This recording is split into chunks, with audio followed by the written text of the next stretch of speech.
The following is the realization of His Holiness Bhakti Charu Swami. When we hear about individuals like Nandarani, so many possibilities flash across our minds. The possibility that strikes us very strongly is that she was a very advanced soul. Her age might have been only 13, but her soul was undoubtedly very advanced. She was a devotee. She made very wonderful advancement in her spiritual life, which was rather short. When she left her body in her previous life, certain things were yet to be completed. She had some things to be done. She came in this world, in this life, to complete her business and went back, with all probability, back to Godhead, back to Krishna.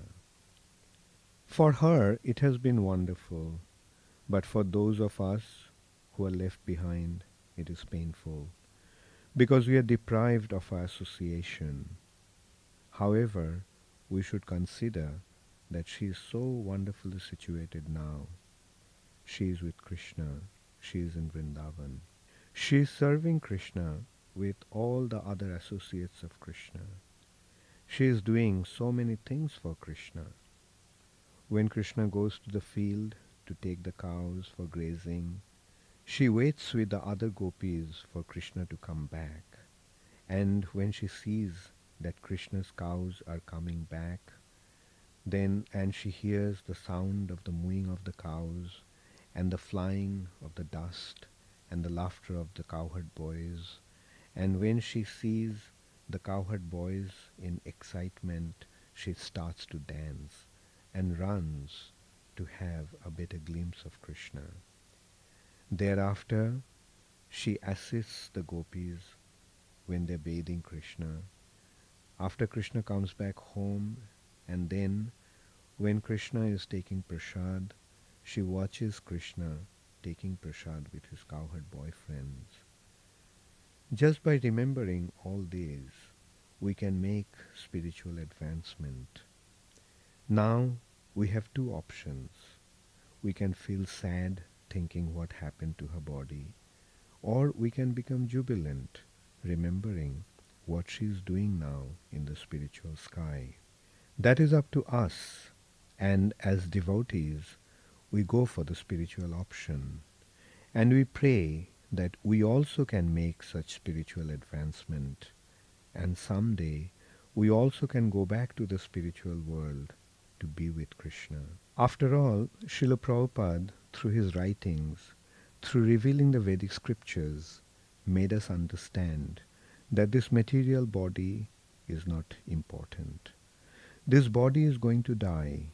Sooner or later, we have to leave this body, and our real identity is in our spirit soul. Let us consider sometimes we may be in a very nice situation, and in that nice situation we fall asleep. Does that nice situation make any difference to us then? It does not, because when we fall asleep, we don't know where we are. On the other hand, let us consider we are in a difficult situation and we fall asleep and have a beautiful dream. Then, do we remember the difficult situation? No. In this way, we can see that our body consciousness is not so important. Every day when we fall asleep, we forget about our body.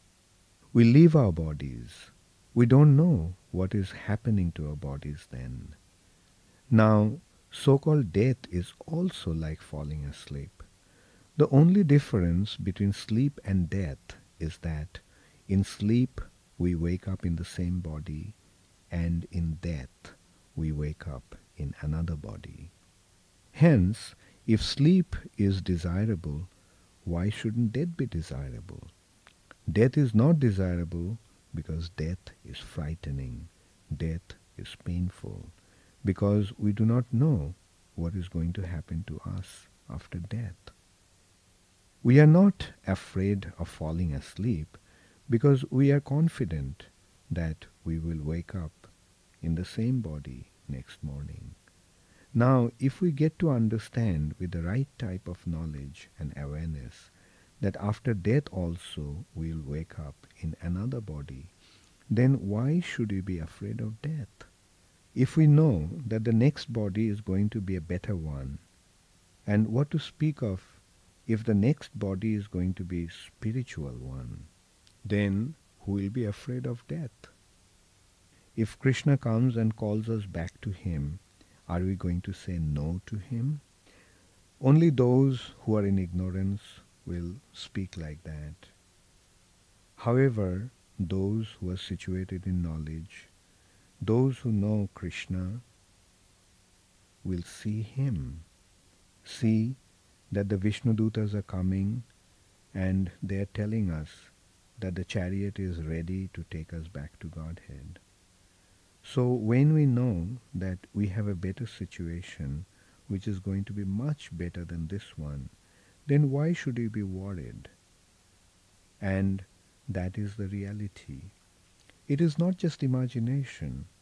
Isn't it a genuine proof that at death, when we become unaware of the body completely, when we leave the body for good, we will continue to exist? And if we act in a right way, then the next body is going to be a better body. The body is the house for the soul. If the house is falling apart, the roof is leaking, the plumbing does not work, sanitation does not work, heating and air conditioning does not work, and on top of everything the house may collapse at any moment.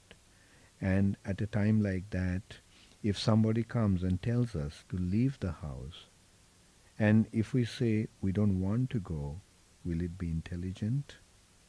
We don't want to leave the house because we don't know that there is another house waiting for us. However, if we have the information that there is another house waiting for us, which is newly constructed and much better than the previous one, then why will not leave this old dilapidated house for the new one? Our situation is like that. When we become old, the body becomes diseased, and then the time comes for us to leave the body, and when we leave the body we think that it is the end of our existence because we don't know anything beyond our body. Generally, we live our lives centered around this material body, and as a result of that, we do not understand that beyond this body there is our spiritual existence, and the spirit soul never dies. And when the spirit soul leaves one body, another body is there for it to enter. If we lead our lives in ignorance, thinking that our body is our real self, then obviously we'll be afraid to leave the body because we do not know anything beyond the body. And when the time comes for us to leave the body, we feel that is the end of our existence. However, if we have the spiritual understanding that this body is just like a dress, this body is like a machine, the body is just like a house for the soul, and the soul is the real person, then why should we be afraid to leave the body? And especially when we know that we have surrendered to the Supreme Personality of Godhead, who is the Supreme Controller. We are practicing to be His servant. So if we serve Him nicely, then naturally He will be pleased with us, and He will give us another opportunity to serve Him, either in this material world or in the spiritual world. And our joy actually lies in serving Him. When we serve Krishna, we naturally feel joyful. However, when we try to serve our bodies, we become miserable. So serve Krishna and experience endless joy, because Krishna is in the joyful situation. Krishna is the source of all joy. If we can become a servant of Krishna And if Krishna allows us to be with him, then we will also be in that joyful situation.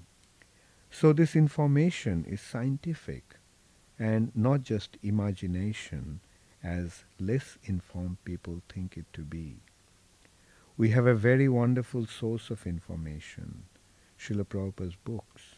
And when we go beyond Srila Prabhupada's books, we find that Srila Prabhupada's books are actually based on the writings of the previous acharyas. Srila Prabhupada simply gave the informations that came from the Vedic scriptures all the way from Krishna through a disciplic succession, from Krishna to Brahma, then Brahma to Narad, in a language that we all can understand. Hence, I will once again remind Anand Mohan Das and Vrindavaneswari Devi Dasi that they should not think how Nandarani left her body. Rather, they should think in what kind of situation she is in now.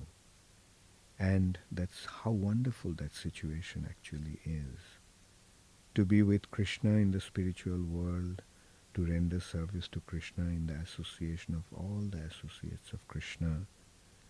And then they'll immediately see that this remembrance will become such a source of joy, that this remembrance will actually increase their Krishna consciousness.